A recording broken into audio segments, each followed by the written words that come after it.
Hello, everyone. Welcome to my presentation on how to measure training results.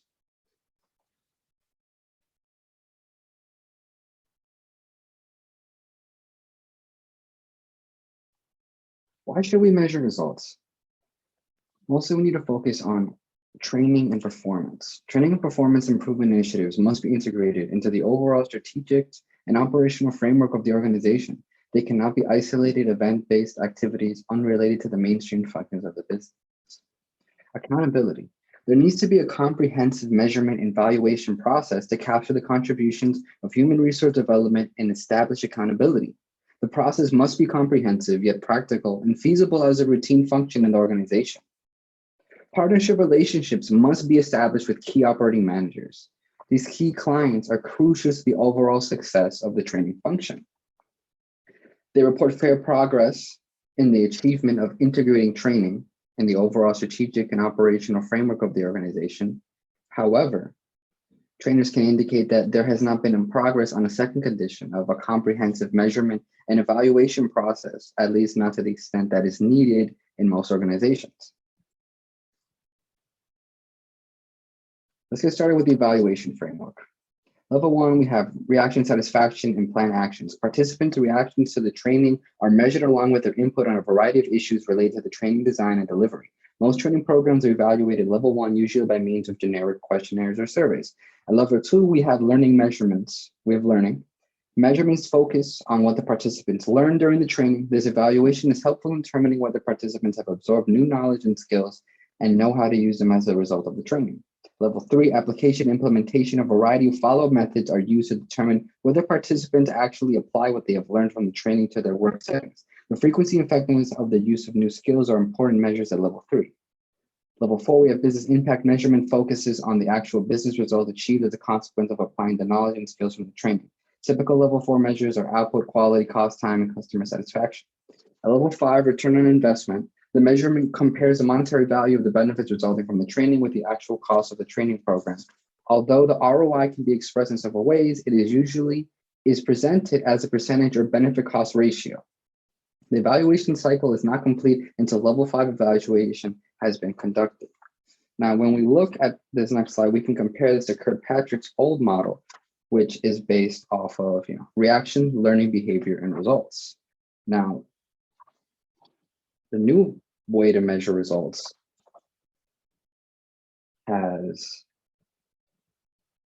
that extra layer of that definitive ROI. You need the ROI to get good results, to see where you need to invest in your training programs, or honestly, just about any aspect of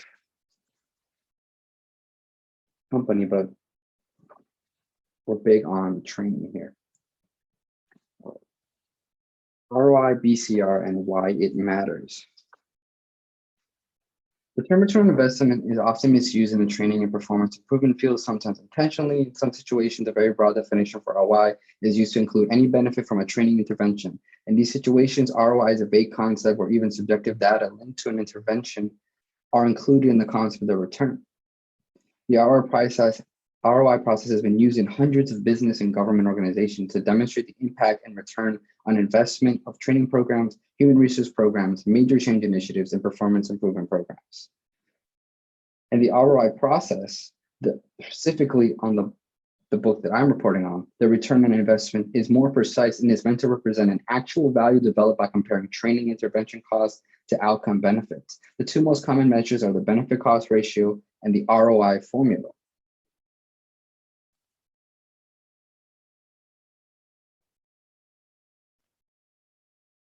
Over here, we have the overview of the ROI model and the process.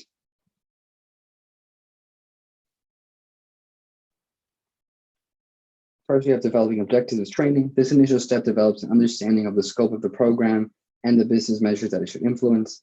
Develop evaluation plans and baseline data. Number 2, the data collection plan is developed and measurements, 4 levels of different measurements. Methods of data collection, sources of data, timing of collection are identified to collect baseline and follow-up data. Next step, we have to collect data during training. Training is then implemented and data is collected at level 1 and level 2. Then you have to collect follow-up data after training. Apply the methods and timing from the data collection plan described earlier. Follow-up data is collected depending on the program, such as evaluation as described in data collection plan. Data collection may utilize questionnaires, interviews, data from company records, or other methods as appropriate. The cost of training is then tabulated per the guidelines on the ROI analysis plan and will be used later in the ROI calculation. Then you have to isolate the effects of the training. As indicated on the ROI analysis plan, one or more strategies are used to isolate the effects of the training. Examples are uses of a control group arrangement, trend line analysis, estimates by participants, estimates by managers, and estimates by in-house experts. You have to convert that data into monetary values, and then you generate an impact study. So you usually, at the end of your create 2 reports that are developed for presentation. One report is brief and intended to present to executive management. The other is more detailed and suitable for other stakeholders.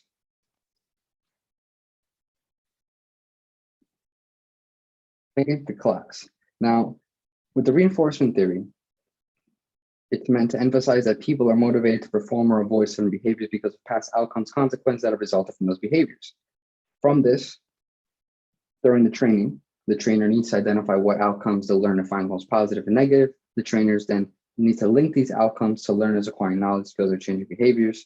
Trainers can withhold or provide job-related, personal, and career-related benefits to learners who master the program content. Next, we have social learning theory. Now, with social learning theory, the theory recognizes that behavior that is reinforced or rewarded tends to be repeated. Learning new skills or behaviors comes from directly experiencing the consequences of using a behavior skill, the process of observing others, and then seeing the consequences of their behavior.